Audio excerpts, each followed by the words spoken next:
2020 ମସିହାରେ କଟକରେ ଗୋଟିଏ ବାହାଘରକୁ ନେଇ ଖୁବ୍ ଚର୍ଚ୍ଚା ହୋଇଥିଲା, ଯାହାକି ପୁରା ନିଆରା ଥିଲା ଆଉ ଆଲୋଚନାର ବିଷୟବସ୍ତୁ ପାଲଟିଥିଲା। କଟକରେ ରହୁଥିବା ଲିଜାଙ୍କର ବିବାହ ବୟସ ହୋଇଯିବା ପରେ ବାପା ତାଙ୍କୁ ବାହା ହେବା ପାଇଁ ବାଧ୍ୟ କରୁଥିଲେ, ହେଲେ ତାଙ୍କ ମନରେ କ'ଣ ଥିଲା କେଜାଣି ସେ ରାଜି ହେଉନଥିଲେ। ଶେଷରେ ସେ ଗୋଟିଏ ସର୍ତ୍ତରେ ରାଜି ହେଲେ କି ଯେଉଁ ପିଲା ତାଙ୍କର 3ଟି ପ୍ରଶ୍ନର ଉତ୍ତର ଦେଇପାରିବ ସେ ହିଁ ତାକୁ ବାହା ହେବେ। ଏକଥା ଶୁଣି ବିରକ୍ତ ହେବା ଛଡ଼ା ବାପାଙ୍କ ପାଖରେ ଆଉ କିଛି ଉପାୟ ନଥିଲା। ଶେଷରେ ଜଣକ ପରେ ଜଣେ ଏମିତି 7 ଜଣ ପିଲା ଲିଜାଙ୍କୁ ଦେଖିବାକୁ ଆସି ପ୍ରଶ୍ନର ସମ୍ମୁଖୀନ ହେଲେ ସତ, କିନ୍ତୁ କେହି ବି ତାଙ୍କ ପ୍ରଶ୍ନର ସଠିକ ଉତ୍ତର ଦେଇପାରିଲେନି। ବାପାଙ୍କର ଚିନ୍ତା ବଢ଼ୁଥିଲା। ପ୍ରତିଦିନ ସେ ମନ୍ଦିର ଯାଇ ଠାକୁରଙ୍କ ପାଖରେ ଗୁହାରି କରୁଥିଲେ। କିଛି ଦିନ ପରେ 8ମ ପିଲା ଆସିଲା। ତାକୁ ବି ସମାନ ପ୍ରଶ୍ନ ପଚାରିଲେ ଲିଜା।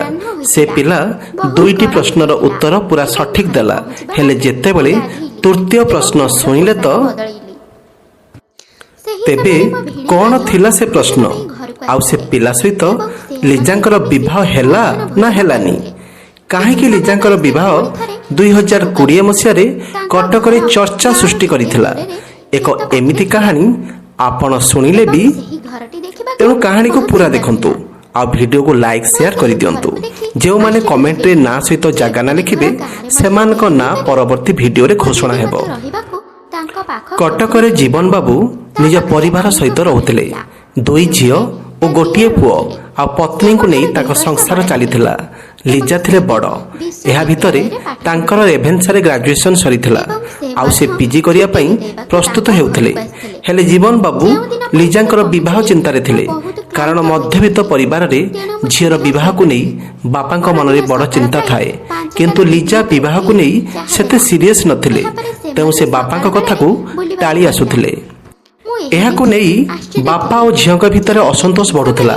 ଯେତେବେଳେ ଜୀବନ ବାବୁ ଲିଜାଙ୍କ ମନୋବୃତ୍ତିକୁ ନେଇ ପୁରା ରାଗିଗଲେ, ଲିଜା ବାହା ହେବା ପାଇଁ ରାଜି ହୋଇଗଲେ ସତ, କିନ୍ତୁ କିଛି ସର୍ତ୍ତରେ। ସର୍ତ୍ତ ଥିଲା କି ଯେଉଁ ପୁଅ ତାଙ୍କର ମାତ୍ର 3ଟି ପ୍ରଶ୍ନର ଉତ୍ତର ଦେଇପାରିବ ସେ ତାକୁ ହିଁ ବିବାହ କରିବେ। ବାପା ଭାବିଲେ କି ସେ ଯାହା ବି ହେଉ ଲିଜାର ବିବାହ କରିଦେବି। ସେହି ସର୍ତ୍ତରେ ସେ ରାଜି ହୋଇଗଲେ ଆଉ ପୁଅ ଦେଖିବା ଆରମ୍ଭ କରିଦେଲେ। ଜୀବନ ବାବୁ ଯେଉଁ ପୁଅମାନଙ୍କୁ ଠିକ୍ କରୁଥିଲେ, ସେ ପୁଅମାନେ ଲିଜାଙ୍କୁ ଦେଖିବା ସହିତ ତାଙ୍କ ସହିତ କଥା ହେଉଥିଲେ। ଲିଜା ସେମାନଙ୍କୁ ପ୍ରଶ୍ନ କରିବା ଆରମ୍ଭ କରିଦେଉଥିଲା। ପ୍ରଥମ ପ୍ରଶ୍ନ ଥିଲା କି ତମେ ତମ ଜୀବନରେ କେତେ ଜଣଙ୍କ ସହିତ ସମ୍ପର୍କ ଗଢ଼ି ପାରିଛ? ସମସ୍ତେ ଅଲଗା ଅଲଗା ଉତ୍ତର ଦେଉଥିଲେ। କିଏ କହୁଥିଲେ ମୋ ଜୀବନରେ 3 ଜଣ ଆସିଛନ୍ତି, କିଏ କହୁଥିଲେ ମୁଁ କାହା ସହିତ ବି ସମ୍ପର୍କ ରଖିନି।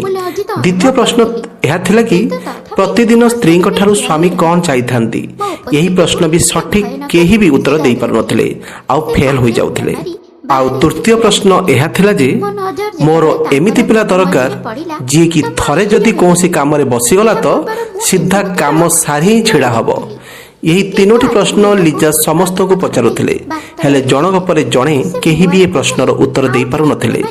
ଫଳରେ ଲିଜାଙ୍କ ବିବାହ ବି ବିଳମ୍ବ ହେଉଥିଲା ଆଉ ଏଥିରେ ଜୀବନ ବାବୁ ପୁରା ରାଗି ଯାଉଥିଲେ। ହେଲେ ତାଙ୍କର ବି କିଛି ଚାରା ନଥିଲା, କାରଣ ଲିଜା ପୁରା ଜିଦ୍ରେ ଥିଲେ କି ଯିଏ ଏସବୁ ପ୍ରଶ୍ନର ଉତ୍ତର ଦେଇପାରିବ ତାକୁ ହିଁ ବାହା ହେବେ, ନହେଲେ ନାହିଁ। ଜୀବନ ବାବୁ ପୁଅ ଖୋଜି ଖୋଜି ନୟାନ୍ତ ହୋଇସାରିଥିଲେ। ଶେଷରେ ତାଙ୍କର ଜଣେ ଦୂର ସମ୍ପର୍କୀୟ ଜଣେ ପୁଅର ପ୍ରସ୍ତାବ ଦେଲେ ଆଉ ସେ ପିଲା ପୁରା ଚାଲାକ ଚତୁର ବୋଲି ଜୀବନ ବାବୁଙ୍କୁ ଜଣାଇଦେଲେ। ଜୀବନ ବାବୁଙ୍କୁ ଟିକେ ଆଶା ଦେଖାଦେଲା। ଉଭୟଙ୍କ ଭିତରେ ପରିଚୟ ଦିଆନିଆ ଠାରୁ ଆରମ୍ଭ କରି କଥାବାର୍ତ୍ତା ସରିଲା। ସେ ପୁଅ ବି କିଛି କମ୍ ନଥିଲେ। ତାଙ୍କ ନାଁ ଥିଲା ରାଜୁ। ସେ ଭଲ ଦରମାରେ ଚାକିରି କରୁଥିଲେ। ସେ ବି ଜାଣିଥିଲେ କି ଲିଜା ତାଙ୍କୁ କିଛି ପ୍ରଶ୍ନ ପଚାରିବେ, ତେଣୁ ସେ ମାନସିକ ଭାବରେ ପ୍ରସ୍ତୁତ ହୋଇ ଆସିଥିଲେ। ନିର୍ଦ୍ଦିଷ୍ଟ ଦିନ ରାଜୁ ଲିଜାଙ୍କୁ ଦେଖା କରିବାକୁ ଆସିଲେ। ଲିଜା ଓ ତାଙ୍କ ଭିତରେ କଥାବାର୍ତ୍ତା ଆରମ୍ଭ ହେଲା। ଲିଜା ତାଙ୍କ ପ୍ରଶ୍ନ ପଚାରିବା ଆରମ୍ଭ କଲେ, ହେଲେ ରାଜୁ କହିଦେଲେ କି ଠିକ୍ ଅଛି, ମୁଁ ତମର ସବୁ ପ୍ରଶ୍ନର ଉତ୍ତର ଦେବି, କିନ୍ତୁ ମୋର ବି ଗୋଟେ ସର୍ତ୍ତ ଅଛି। ଲିଜା ପଚାରିଲେ କି କ'ଣ ସର୍ତ୍ତ? ସେ କହିଲେ ଯଦି ମୁଁ ତମ ପ୍ରଶ୍ନର ସଠିକ ଉତ୍ତର ଦେଇଦେବି ତାହେଲେ ତମେ ସାରା ଜୀବନ ମୋ ଅନୁସାରେ ରହିବ। ମୁଁ ତୁମକୁ ଯେମିତି ବି ରଖିବି ତମେ ସେମିତି ରହିବ। ଯଦିଓ ମୋ ପାଖରେ ଟଙ୍କା ପଇସାର ଅଭାବ ନାହିଁ, ତେବେ ବି ତମେ ମୋ ଅନୁସାରେ ଚଳିବ। ଲିଜା ଟିକେ ଭାବିବା ପରେ ହଁ କରିଦେଲେ ଆଉ କହିଲେ କି ଠିକ୍ ଅଛି, ପ୍ରଥମେ ମୁଁ ତମ ସହିତ ଗୋଟିଏ ରାତି ବିତେଇବାକୁ ଚାହୁଁଛି, ତାପରେ ଯାଇ ତମକୁ ସବୁ ପ୍ରଶ୍ନ କରିବି। ରାତି କଥା ଶୁଣି ରାଜୁ ଯେମିତି ଚମକି ପଡ଼ିଲେ, କାରଣ ସେ ଜାଣିନଥିଲେ କି ଲିଜା ଏମିତି ବି ସର୍ତ୍ତ ରଖିବେ। ଆଉ ସେ ଲିଜା ପରି ଝିଅକୁ ବି ଛାଡ଼ିବାକୁ ଚାହୁଁନଥିଲେ। କାରଣ ଲିଜା ଦେଖିବାକୁ ଯେମିତି ସୁନ୍ଦର ଥିଲେ ସେମିତି ସ୍ମାର୍ଟ ଥିଲେ, ସମୟ ସହିତ ତାଳ ଦେଇ ଚାଲିବା ପିଲା ଥିଲେ। ଏମିତି ଜୀବନସାଥୀ ଥିଲେ ଜୀବନ ଖୁବ୍ ଭଲରେ କଟିବ ବୋଲି ରାଜୁ ଜାଣିଥିଲେ। ଲିଜାଙ୍କ ସର୍ତ୍ତ ଥିଲା କି ରାତି କଥା ଯେମିତି କେହି ବି ଜାଣିବେନି। ଟିକିଏ ଭାବିବା ପରେ ରାଜୁ ରାଜି ହୋଇଗଲେ। 2 ଦିନ ପରେ ହୋଟେଲ ଠିକ୍ ହେଲା। ରାଜୁ ଠିକ୍ ସମୟରେ ପହଞ୍ଚିଗଲେ। ଆଉ ଲିଜା ବି ବହୁ ବେଶରେ ସଜେଇ ହୋଇ ତାଙ୍କୁ ସେ ହୋଟେଲରେ ଅପେକ୍ଷା କରିଥିଲେ। ଯେମିତି ରାଜୁ ଲିଜାଙ୍କୁ ବଧ ବେଶରେ ଦେଖିଛନ୍ତି ତାଙ୍କୁ ଟିକେ ଝଟକା ଲାଗିଲା, କାରଣ ସେ ଲିଜାଙ୍କୁ ଜମାରୁ ବି ବୁଝିପାରୁନଥିଲେ। ଲିଜା ପ୍ରକୃତରେ କ'ଣ କରିବାକୁ ଚାହୁଁଛନ୍ତି ସେ ଦ୍ୱନ୍ଦ୍ୱରେ ଥିଲେ। ଜଣେ ଝିଅ କିପରି ଜଣେ ପୁଅ ସହିତ ଏମିତି କରିପାରିବ ସେ ନେଇ ସେ ଚିନ୍ତାରେ ପଡ଼ିଯାଇଥିଲେ। ତ ଦର୍ଶକ ବନ୍ଧୁ, କାହାଣୀଟା ପୁରା ଇଣ୍ଟରେଷ୍ଟିଂ ହେବାକୁ ଯାଉଛି। ଆପଣ ଭିଡ଼ିଓଟିକୁ ପୁରା ଦେଖନ୍ତୁ, ଜାଣିପାରିବେ ଲିଜା କାହିଁକି ଗୋଟିଏ ରାତି ରାଜୁ ସହିତ ବିତେଇବାକୁ ଚାହୁଁଥିଲେ। ଜାଣିଲେ ଆପଣ ବି ଚକିତ ହୋଇଯିବେ। ଭିଡ଼ିଓ ଶେଷରେ କିଏ ଜିତୁଛି ଆଉ କିଏ ହାରୁଛି ଆପଣ ଜାଣିପାରିବେ। ରାଜୁ ସେ ରୁମ୍ରେ ପହଞ୍ଚି ଲିଜାଙ୍କୁ ଦେଖି ଯେମିତି ଆଶ୍ଚର୍ଯ୍ୟ ହୋଇଗଲେ। ସେ ରୁମ୍ରେ ଗୋଟିଏ ବେଡ୍ ଥିଲା, ନାଇଟ୍ ଲ୍ୟାମ୍ପ ଲାଗିଥିଲା। ରାଜୁ ଯାଇ ବେଡ୍ ପାଖରେ ଛିଡ଼ା ହୋଇଗଲେ। ଲିଜା ତାଙ୍କୁ ବେଡ୍ ଉପରେ ବସିବାକୁ କହିଲେ। ରାଜୁ ବସିବା ପରେ ଆରମ୍ଭ ହେଲା ପ୍ରଶ୍ନ ପଚାରିବା କାର୍ଯ୍ୟ। ଲିଜା କହିଲେ, ପ୍ରଥମ ପ୍ରଶ୍ନର ଉତ୍ତର ଦେଇ ନ ପାରିଲେ ତମକୁ ହୋଟେଲ ଛାଡ଼ି ଯିବାକୁ ପଡ଼ିବ। ସେଠୁ ସେ ରାଜୁଙ୍କୁ ପଚାରିଲେ କି ଆଜି ପର୍ଯ୍ୟନ୍ତ ତମେ କେତେ ଜଣଙ୍କ ସହିତ ସମ୍ପର୍କ ରଖିଛ। ଏତିକି ଶୁଣି ରାଜୁ ହସିଲେ ଆଉ କହିଲେ କି ତମ ମନ କେବଳ ପୁଅକୁ ଭ୍ରମିତ କରିବା ପାଇଁ ଚାହୁଁଛି। ଆଜି ଯାଏଁ ଯେତେ ଲୋକ ବି ମୋ ସଂସ୍ପର୍ଶରେ ଆସିଛନ୍ତି ସମସ୍ତଙ୍କ ସହିତ ସମ୍ପର୍କ ରଖିଛି। ଲିଜା ପଚାରିଲେ, ଏମିତି କେମିତି ହୋଇପାରିବ? ରାଜୁ କହିଲେ, ସେ ଛୋଟ ହୁଅନ୍ତୁ କି ବଡ଼, ମୁଁ ସମସ୍ତଙ୍କ ସହିତ ସମ୍ପର୍କ ରଖିଛି। ଲିଜା ବ୍ୟସ୍ତ ହୋଇ କହିଲେ, କ'ଣ କ'ଣ କହିଯାଉଛ ତମେ? ଏଇଟା କେମିତି ସମ୍ଭବ? ସେଠୁ ରାଜୁ କହିଲେ କି ହଁ, ମୁଁ କାହାକୁ ବି ବ୍ୟବହାର ଖରାପ କରେନି। ମୁଁ ଯାହା ସହିତ ବି ମିଶେ ସମସ୍ତଙ୍କ ସହିତ ସମ୍ପର୍କ ରଖିବାକୁ ଚେଷ୍ଟା କରେ। ମୋ ବ୍ୟବହାର ପାଇଁ ସମସ୍ତେ ମୋତେ ଭଲ ପାଇ ଯାଆନ୍ତି। ତେଣୁ ସେ ଭାଇ ହୁଅନ୍ତୁ କି ଭଉଣୀ କି ସାଙ୍ଗ କି ବୟସ୍କ, ସମସ୍ତେ ମୋତେ ଭଲ ପାଆନ୍ତି ଆଉ ସେମାନଙ୍କ ସହିତ ମୁଁ ଭଲରେ ମିଶିଯାଏ। ରାଜୁଙ୍କ ଏମିତି ଚାଲାକ ଉତ୍ତର ଶୁଣି ଲିଜା ବି ଚୁପ୍ ହୋଇଗଲେ। ପୁଣି ଦ୍ୱିତୀୟ ପ୍ରଶ୍ନ ପଚାରିଲେ କି ପ୍ରତିଦିନ ସ୍ତ୍ରୀ ସ୍ୱାମୀଙ୍କ ଠାରୁ କ'ଣ ଚାହେଁ? ରାଜୁ କହିଲେ, ଇଏ କି ପ୍ରଶ୍ନ?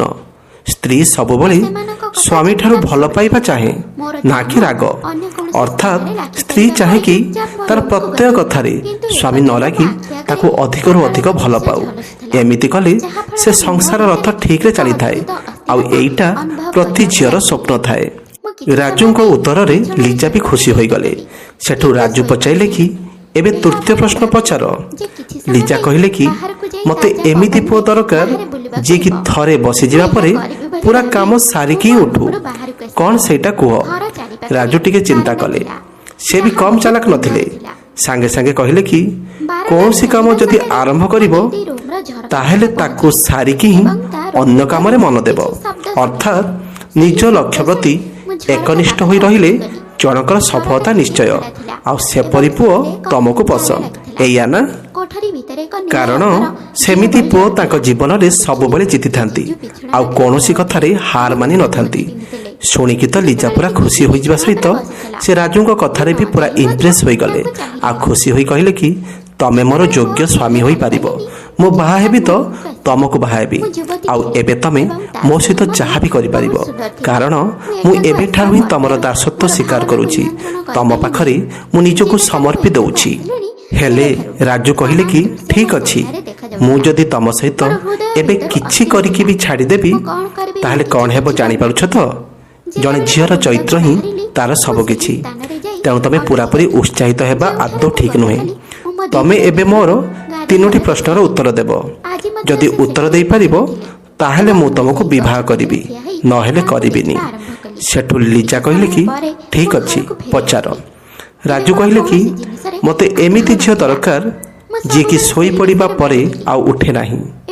କ'ଣ ଏହାର ଅର୍ଥ? ଲିଜାଙ୍କ ମୁଣ୍ଡ ଟିକେ ଗୋଳମାଳ ହୋଇଗଲା। କହିଲେ ଏଇଟା କେମିତିକା ପ୍ରଶ୍ନ? ପୁଣି ଟିକେ ସମୟ ଭାବିବା ପରେ କହିଲେ କି କୌଣସି ସ୍ତ୍ରୀ ଶୋଇବା ଆଗରୁ ଅର୍ଥାତ୍ ବିଶ୍ରାମ ନେବା ଆଗରୁ ଘର କାମ ସାରିକି ହିଁ ଶୋଇଲେ ତାକୁ ସମସ୍ତେ ଭଲ କୁହନ୍ତି। ଅର୍ଥାତ୍ ସେ ଶାଶୁ ଘରେ ଯଦି ସମସ୍ତଙ୍କ କଥା ବୁଝି ସାରିବା ପରେ ନିଜେ ବିଶ୍ରାମ ନିଏ ତାହେଲେ ତାକୁ ସମସ୍ତେ ଭଲ ବୋଲି କହନ୍ତି। ତାପରେ ରାଜୁ ପଚାରିଲେ ରାତିରେ ଶୋଇବା ସମୟରେ ସ୍ତ୍ରୀକୁ ସ୍ୱାମୀ କ'ଣ କହିଥାଏ? ଲିଜା କହିଲେ କି ସ୍ୱାମୀ ତା ସ୍ତ୍ରୀକୁ ଢେର ସାରା ଧନ୍ୟବାଦ ଦେଇଥାଏ ଆଉ କହିଥାଏ ଯେ ମୋ ଅନୁପସ୍ଥିତିରେ ତମେ ମୋ ପରିବାରର ସବୁ ସଦସ୍ୟଙ୍କ ଖୁବ୍ ଭଲରେ ଯତ୍ନ ନେଉଥିବାରୁ ବହୁତ ବହୁତ ଧନ୍ୟବାଦ। ରାଜୁ କହିଲେ ଠିକ୍ କଥା।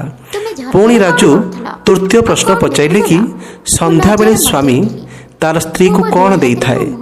ଶୁଣିକି ଲିଜା ଟିକେ ହସିଦେଲେ ଆଉ କହିଲେ କି ଯେତେବେଳେ ସ୍ୱାମୀ ତା ସ୍ତ୍ରୀ ସହିତ ସନ୍ଧ୍ୟାରେ ଏକାକୀ ବସିଥାଏ ସବୁବେଳେ ଭଲ ଭଲ ଉପଦେଶ ଦେଉଥାଏ, ସ୍ତ୍ରୀକୁ ଖୁସି କଲା ପରି ଭଲ ଭଲ କଥା କହିଥାଏ। ଶୁଣିକି ରାଜୁ ବି ଖୁସି ହୋଇଗଲେ। ଏମିତି କଥା କଥାରେ ରାତି ବିତିଗଲା ଆଉ ଭୋର 4ଟା ବାଜି ସାରିଥିଲା। ସକାଳ ହେବା ପରେ ଦୁହେଁ ଦୁହିଁଙ୍କ ଘରକୁ ଫେରିଲେ ଆଉ ପରଦିନ ହିଁ ଲିଜା ବାପାଙ୍କୁ ରାଜୁ ପସନ୍ଦ ବୋଲି ଜଣାଇଦେଲେ। ବାପା ବି ଖୁସି ହୋଇଗଲେ ଶେଷରେ ତାଙ୍କ ଝିଅ କାହାକୁ ଜଣକୁ ପସନ୍ଦ କରିଛି ବୋଲି। ତ ଦର୍ଶକ ବନ୍ଧୁ, ଯେତେବେଳେ ବିବାହ ପାଇଁ ପୁଅ ଝିଅଙ୍କର ମନରେ କେତେ କ'ଣ ପ୍ରଶ୍ନ ଉଠିଥାଏ, ହେଲେ ସେମାନଙ୍କ ପ୍ରଶ୍ନ ଉତ୍ତର ସେମାନଙ୍କୁ ମିଳେନି ବା ଆଜିର ରକ୍ଷଣଶୀଳ ସମାଜରେ ପୁଅ ଝିଅଙ୍କୁ ସେମିତି ସ୍ୱାଧୀନତା ମିଳେନି ପରସ୍ପରକୁ ଜାଣିବା ପାଇଁ, ଯାହାଫଳରେ ଅନେକ କ୍ଷେତ୍ରରେ ସେମାନଙ୍କ ପାରିବାରିକ ଜୀବନ ମଧୁର ହୋଇପାରେନି। ହେଲେ ଲିଜା ଆଉ ରାଜୁ ଖୁବ୍ ଚାଲାକ ଥିଲେ। ମାତ୍ର 3ଟି ପ୍ରଶ୍ନ ଦ୍ୱାରା ପରସ୍ପରର ପ୍ରକୃତି ଆଉ ଆଭିମୁଖ୍ୟ ଜାଣିସାରିଥିଲେ, ଯାହାକି ତାଙ୍କ ଭବିଷ୍ୟତ ଜୀବନକୁ ସୁନ୍ଦର କରିପାରିଛି। ଏବେ ସେମାନେ ଖୁବ୍ ପ୍ରତିଷ୍ଠିତ ହୋଇପାରିଛନ୍ତି, ସେମାନେ ଖୁବ୍ ଭଲରେ ଅଛନ୍ତି। ତ କାହାଣୀଟି କେମିତି ଲାଗିଲା? ପ୍ରକୃତରେ ବିବାହ ପାଇଁ ପୁଅ ଝିଅ ପରସ୍ପରକୁ ନିହାତି ଜାଣିବା ଦରକାର କି ନା କମେଣ୍ଟ ବକ୍ସରେ ମତ ଦେବେ। ଭିଡ଼ିଓ ଭଲ ଲାଗିଥିଲେ ଲାଇକ୍ ସେୟାର କରିବା ସହିତ ଚ୍ୟାନେଲକୁ ସବସ୍କ୍ରାଇବ୍ କରିଦେବେ। ବେଲ୍ ଆଇକନକୁ ଅନ୍ କରିବାକୁ ଭୁଲିବେନି। ଆମେ ଆପଣଙ୍କ ସହିତ ଯୋଡ଼ି ହୋଇ ରହିଛୁ। ଅପେକ୍ଷା କରନ୍ତୁ ଆଉ ଏକ ସୁନ୍ଦର କାହାଣୀକୁ।